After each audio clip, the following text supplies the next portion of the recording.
ನಮ್ಮ ದೇವರು ಕರ್ತನಾದ ಯೇಸು ಕ್ರಿಸ್ತನ ನಾಮದಲ್ಲಿ ಅನುದಿನದ ಆಹಾರ ಪ್ರಿಯರಿಗೆ ಪ್ರೀತಿಯ ಶುಭಾಶಯಗಳು. 2024 ಅಕ್ಟೋಬರ್ ತಿಂಗಳ 1ನೇ ತಾರೀಕಿನ ಮಂಗಳವಾರದ ದೇವರ ವಾಕ್ಯವು, ಅಪರಿಚಿತ ವ್ಯಕ್ತಿಗಳು. ಸ್ತ್ರೀಯರು ಸತ್ತು ಹೋಗಿದ್ದ ತಮ್ಮವರನ್ನು ಪುನರುತ್ಥಾನದಿಂದ ತಿರುಗಿ ಹೊಂದಿದರು. ಕೆಲವರು ತಾವು ಯಾತನೆಯ ಯಂತ್ರಕ್ಕೆ ಕಟ್ಟಲ್ಪಟ್ಟಾಗ ಶ್ರೇಷ್ಠ ಪುನರುತ್ಥಾನವನ್ನು ಹೊಂದುವುದಕ್ಕೋಸ್ಕರ ಬಿಡುಗಡೆ ಬೇಡವೆಂದು ಹೇಳಿ ಮುರಿಸಿಕೊಂಡು ಸತ್ತರು. ಇಬ್ರಿಯರಿಗೆ 11:35.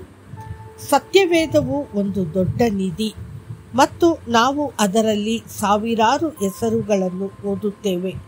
ಪುರುಷರು, ಮಹಿಳೆಯರು, ಅವರ ಜನನದ ಮೊದಲು ಹೆಸರಿಸಲ್ಪಟ್ಟವರು, ಇಸ್ರೇಲರ ಹೆಸರುಗಳು, ಅನ್ಯ ಜನರ ಹೆಸರುಗಳು ಅವೆ. ಇದು ದೇವರ ಆ ಸೇವಕರ ಹೆಸರುಗಳನ್ನು ಒಳಗೊಂಡಿದೆ. ಅವರು ದೇವರ ದೃಷ್ಟಿಯಲ್ಲಿ ಹಿತಕರವಾಗಿ ವಾಸಿಸುತ್ತಿದ್ದರು, ನಮ್ಮೆಲ್ಲರಿಗೂ ಮಾದರಿಯಾಗಿ ಜೀವನ ನಡೆಸಿದವರು. ಇದು ಇತರ ಭಕ್ತರ ಬಗ್ಗೆಯೂ ಉಲ್ಲೇಖಿಸುತ್ತದೆ. ಅವರ ಹೆಸರುಗಳು ನಮಗೆ ತಿಳಿದಿಲ್ಲವಾದರೂ ಸ್ವರ್ಗವು ಅವರನ್ನು ಗೌರವಿಸುತ್ತದೆ ಮತ್ತು ಉನ್ನತೀಕರಿಸುತ್ತದೆ. ಮೇಲಿನ ವಾಕ್ಯವನ್ನು ಓದಿ. ಅದು ಹೇಳುತ್ತದೆ, ಇತರರು ಚಿತ್ರಹಿಂಸೆಗೊಳಗಾದರು, ವಿಮೋಚನೆಯನ್ನು ಸ್ವೀಕರಿಸಲಿಲ್ಲ. ಅವರು ಉತ್ತಮ ಪುನರುತ್ಥಾನವನ್ನು ಪಡೆಯುತ್ತಾರೆ. ಅವರು ಎಲ್ಲಿ ವಾಸಿಸುತ್ತಿದ್ದರು ಅಥವಾ ಅವರ ಇತಿಹಾಸದ ಬಗ್ಗೆ ನಾವು ನಿಜವಾಗಿಯೂ ಆ ಇತರರ ಮಾಹಿತಿಯನ್ನು ಹೊಂದಿಲ್ಲ. ಆದರೆ ಅವರಿಗೆ ಮಹಾ ಪುನರುತ್ಥಾನದ ಜ್ಞಾನವಿತ್ತು. ಕಷ್ಟಗಳನ್ನು ಸಹಿಸಿಕೊಳ್ಳುವ ನಂಬಿಕೆ ಅವರಲ್ಲಿತ್ತು. ಲೌಕಿಕ ಜೀವನದ ನಂತರ ಅವರು ಶಾಶ್ವತ ರಾಜ್ಯದ ಭರವಸೆಯನ್ನು ಹೊಂದಿದ್ದರು. ಅವರು ತಮ್ಮ ಓಟವನ್ನು ಯಶಸ್ವಿಯಾಗಿ ಮುಗಿಸಿದರು ಮತ್ತು ಅದ್ಭುತವಾದ ಪುನರುತ್ಥಾನಕ್ಕಾಗಿ ಕಾತುರದಿಂದ ಕಾಯುತ್ತಿದ್ದರು. ಮಹಿಮೆಯ ಪುನರುತ್ಥಾನ ಎಂದರೇನು? ಕ್ರಿಸ್ತನಂತೆ ಪುನರುತ್ಥಾನವು ಅದ್ಭುತವಾದ ಪುನರುತ್ಥಾನವಾಗಿದೆ. ಸತ್ಯವೇದ ಗ್ರಂಥವು ಹೇಳುತ್ತದೆ, ಪರಲೋಕದಿಂದ ಒಂದು ಶಬ್ದ ನನಗೆ ಕೇಳಿಸಿತು. ಅದು ಇಂದಿನಿಂದ ಕರ್ತನ ಭಕ್ತರಾಗಿ ಸಾಯುವವರು ಧನ್ಯರು ಎಂಬುದಾಗಿ ಬರೆ ಎಂದು ನನಗೆ ಹೇಳಿತು.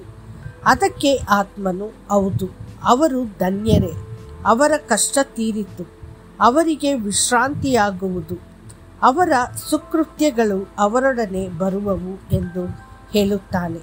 ಪ್ರಕಟಣೆ 14:13.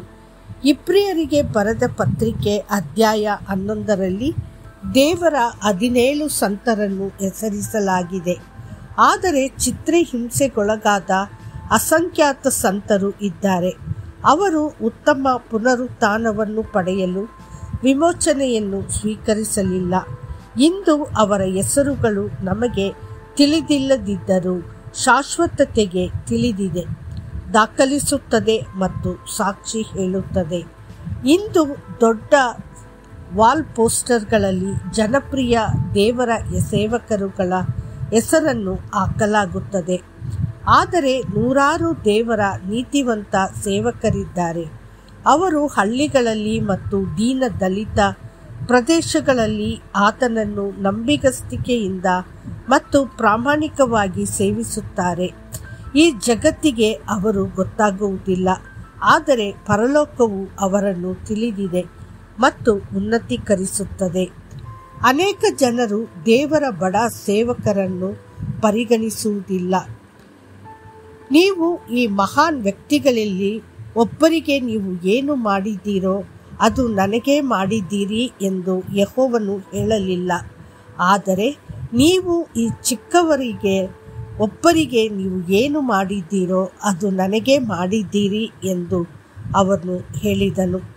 ದೇವರ ಮಕ್ಕಳೇ, ಕ್ರಿಸ್ತನಲ್ಲಿ ನಿಮ್ಮನ್ನು ಮರೆಮಾಡಿ ಕರ್ತನಾದ ದೇವರು ಮತ್ತು ಸ್ವರ್ಗವು ನಿಮ್ಮನ್ನು ಗೌರವಿಸುತ್ತದೆ. ನಾನು ಕಡಿಮೆಯಾಗಬೇಕು ಮತ್ತು ಕ್ರಿಸ್ತನು ಹೆಚ್ಚಾಗಬೇಕು ಎಂದು ಘೋಷಿಸಿರಿ.